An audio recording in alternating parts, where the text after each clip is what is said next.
received a $3 million grant in 1950 to work with the Tainan College of Engineering, which later on, of course, became National Cheng Kung University. So for 10 years, they brought huge amount of people in 1950 to 1960 to Purdue University and sent a huge amount of people to National Cheng Kung University. That 10 years, to me, was far. What happened in those 10 years? They also built some buildings. By the way, $3 million in 1950, according to the best calculation of today, would be equivalent to somewhere between $30 to $60 million today, US. There's a lot of money. So in 10 years, this interaction, I believe, paved the way for the university to reach a mindset so that they could become a research university. If that mindset didn't come in, the university couldn't possibly become a research university. So the mindset was very important. But between 1960 to 1980, the university became comfortable again. And so we need to inject some degree of, again, uncomfortability into the system. Fortunately, that came in 1980, when Taiwan said that in the southern part of Taiwan, there was only a private medical school. We need a major southern medical school in the system. So National Cheng Kung University and National Sun Yat-sen University in Kaohsiung went after this, competed, and National Cheng Kung University won. Once we have the medical school, that was the injection that we needed, because it brought in, because there were no medical schools in the southern part, so all the faculties had to come from outside. New ideas came in, new thinkings came in, new way of operation came in. People who were already used to a certain way of doing things had to deal with people that they are not used to the way they deal with things. That was the important change. And that drive the university to the next level, I believe, what it is today. Now we are at the third stage. How do we go from, as you can see, our structural stability to the next level? How do we really become a great university? How do we find the degree of uncomfortability? Well, I can only guess right now, because I believe that in the 21st century, things are changing so fast. As I said, it is like it is the non-adiabatic expansion. The university must find its way out of this chaotic situation. And I believe that the injection of uncomfortability is going to come from Asia, other parts of Asia. It's going to come from Malaysia. It's probably, definitely is going to come from mainland China. It's going to come from all the surrounding areas, and letting the competition know that it is facing us in the face. We need to also develop new schools, new colleges, for example. It is inconceivable to me that a great comprehensive university like ours, or hope to be one, does not have a law school. The lack of a law school is a fundamental weakness of our university, because the lack of a law school implies that the nation pays little attention to the concept of legal structure within a country. And that is a necessary change. Then I think that if we have a law school, we'll have to bring in all kinds of people that didn't exist in the university before. It will inject into new ideas. It will inject people into the system. I always say that, I was not educated in Taiwan. I never did 1 year of class in Taiwan. I grew up in Singapore. I left there, and I only came 3.5 years ago. So I'm always able to, perhaps because of my background, I was able to see things a little bit different from the way they see things. So I always tell them that you need not just one of me, you probably need 1,000 of me. And then I think the National Cheng Kung University, that's how it will drive to the next level. Ultimately, the change will have to make sure people have certain level of uneasiness. The uneasiness is absolutely necessary in a university, in any human organization. Without that, you will not only reach a steady state, you're going to go downhill. Now, even in Malaysia, as good a university as you are in Malaysia, you cannot sit on your laurels. Somebody else out there, and you know better than I do who's out there, is going to take over if you don't do it, because nothing stays permanent. And this is a highly nonlinear system. For those of you who have done nonlinear calculations, any kind of nonlinearity that's injected into a differential equation will cause bifurcations, will cause change. And then that to me is how we moved in the last, sorry, that's probably more than you want to hear.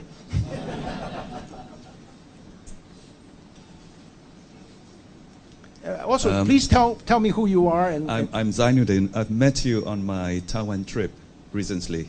Well, our politicians are very nice people. They keep telling the story that they are? Malaysia is that lucky country. We're full of natural resources. We have rubber, we have palm oil, we have petroleum, we have gas. And therefore, we feel very comfortable. So that is the Malaysian dilemma, the comfort, the ease. But I just want to ask you a question. Having China as your neighbor, and I gather there that they can be very hostile to Taiwan, and they have the guns pointing at you, which can be sent at any moment.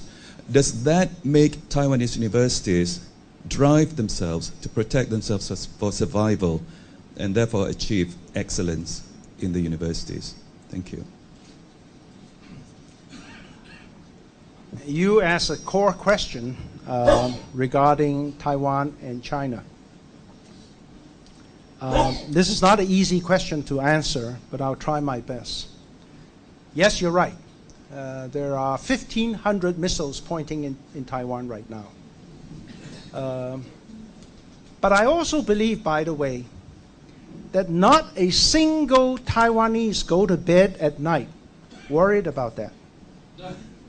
Okay? Not a single Taiwanese worried about that. It will not happen. China is a different country from North Korea.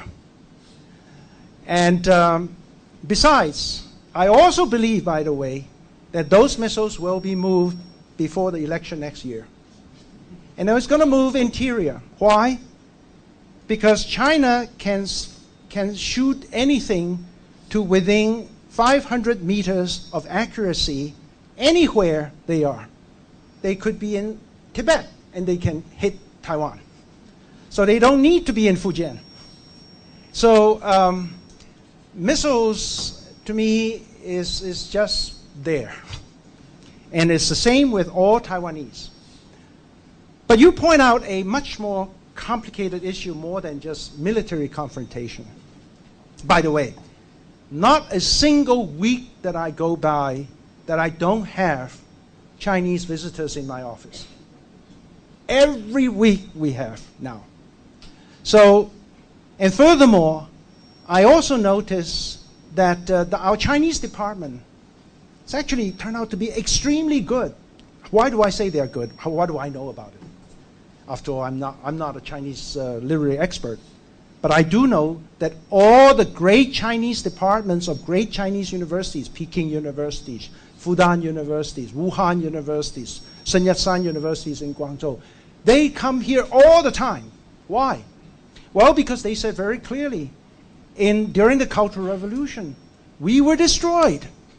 And we need to learn how to rebuild the understanding of our culture. And the only way that we can learn this is in Taiwan. Taiwan is far more Chinese than China. So that is there. But I think that the issue of Taiwan is really much more fundamental than that. The issue is, how does Taiwan view itself in the Asia-Pacific landscape? And as a physicist, I always look for models. And I always say that Taiwan should really start thinking in the model of not Switzerland, Switzerland. Why Switzerland? Well, Switzerland are surrounded by 4 very large countries, powerful countries: France, Germany, England, and Italy. And the French don't trust the Germans. The Germans probably don't trust the English, and nobody trusts the Italians. And I hope there are no Italians here. So where do you think these 4 countries put the world's largest and the best research centers are? In Geneva. It is the neutral ground. Even during World War II, Switzerland never participated. It would always stand away from all the conflicts. The conflict, all that put together. So Taiwan needs to start thinking itself like this. Stop worrying about whether it's a country or not. I always tell Taiwanese, my good friends, look, your education is run by you. Your military is run by you. Your government is run by you. The only thing you cannot do in the world, and now you can even go to Europe without visas. I don't know whether you can come to Malaysia without visas, but probably soon. So the only thing you cannot do in the world is to vote in the UN. Who cares? So if you can play the role of what Switzerland did, you can be a fantastic opportunity. Also, I also said very, very clearly that one needs to understand Asia. Well, I'll give you one example of how Taiwan does not understand Southeast Asian culture.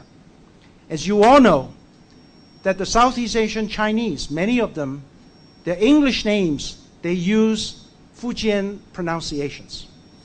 For example, the Vice President for National University of Singapore, his Chinese name is Chen Yongcai, and his English name is Dan Ying-chai. Some of you probably know him. Well, when we came here to visit them, one of my colleagues kept on referring to him in Chinese as Tan Xiansheng, because she thought T-A-N is this Chinese name Tan. And finally, Ying-chai told him, no, I am Chen, not Tan. So if you cannot understand the culture of even your neighbors, how are you going to globalize? How are you going to globalize all over the world? So when you deal with Southeast Asians, as I told my friends in Taiwan, don't deal it from the perspective, from the coordinate of Taiwan. Deal it from the coordinate of Malaysia. Then you can really work with them. Then you truly can help each other. Otherwise, there is a gap between the two. The same thing with China. You have to understand, you know, China is like a 600-pound gorilla living next door. And you don't want him to come to dinner too often, but you have to respect him. And it's, you know, just last week, I learned China has the fastest high-speed rail. And just last week, China surpassed all countries in the world and has the fastest computer. So this is coming. It's reality. As I told you earlier, my thesis advisor, the world is real. So I think that this is again part of this non-adiabatic expansion. Universities must play the role in helping Taiwan our university must play the role in helping Taiwan to understand the future. Otherwise, we'll run into trouble. Thank you.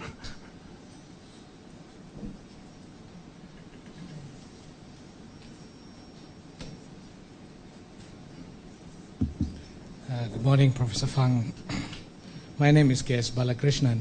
I'm one of the lecturers in the Department of International and Strategic Studies.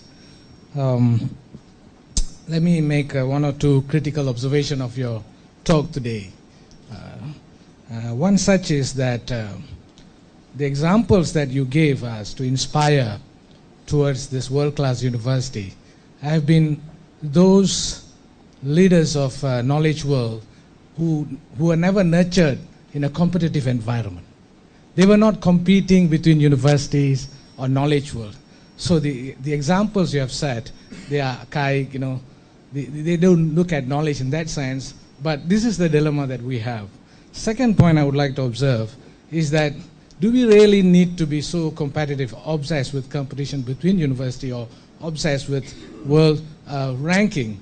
Because there's another dilemma that comes in. This is an intellectual challenge for all of us. That is proliferation of productions of materials that are too many that sometimes endanger, sometimes undermine. People think, oh, this university is competing too much, producing too many papers. Are these papers really valuable? Now, I visited a couple of top universities, for example, even in my neighboring country, and I saw this university has got top ranking. And I see peers of my own field producing tons of papers, and sometimes when I read back, where is the knowledge I'm looking for? Are we producing papers for numbers of papers, but where is the knowledge we're looking for? So this is the challenge. The challenge is, my first critical observation of your presentation is, we are always talking about something glorious of the past, being unable to locate ourselves in the present. Second, the challenge is overproduction and meaningless instead of coming up with innovation.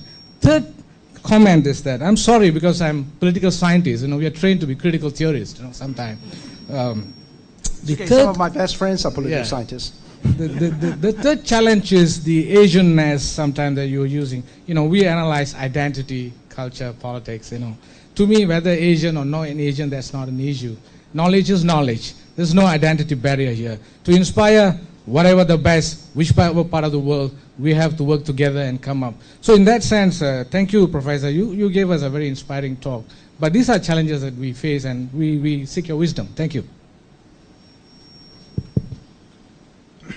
Well, not sure I remember all your points. But let me just say, first of all, let's just first talk about the importance of publications and ranking. A good friend of mine who won the 2004 Nobel Prize in Chemistry, Aaron Shakhanova from the Technion, published his paper, his groundbreaking paper in 1980 in a journal whose impact factor is 0. So impact, does that mean impact factor is that important? All that put aside, there are two levels here you have to think of. And I think one has to be realistic. First of all, if you are in the top 10 or already in the top, all this does not matter. Really, it does not matter. When Stanford University's president came to visit one of our top universities in Taiwan, that president asked this president of Stanford, oh, last year your ranking dropped by 4. What happened? His answer was, well, we're still Stanford. The answer is arrogant, but it's realistic. When you are structurally stable, as I mentioned earlier, it didn't matter.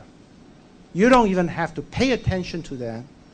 A good friend of mine, John Negley, who is the director of the Center for Theoretical Physics of MIT, and I asked him, where does pressure come from at MIT? He said, well, I stepped into the elevator this morning, and Sam Ting, who is a Nobel laureate, was in there. And he looked at me, and he said, what have you done lately? That's pressure, okay? So when you're already self-propelling, the system is self-propelling, it doesn't matter. Most of us, my university included, it's not there yet. You change leadership, you change certain people, things will slide, and slide quickly. And you can't really blame the decision makers at this point of wanting publications or wanting indices. Why? Because they're not used to it either. Taiwan's higher education ministry has a division called the Higher Education Department. I mean, Taiwan's Ministry of Education has a division of higher education. I think you have a Ministry of Higher Education.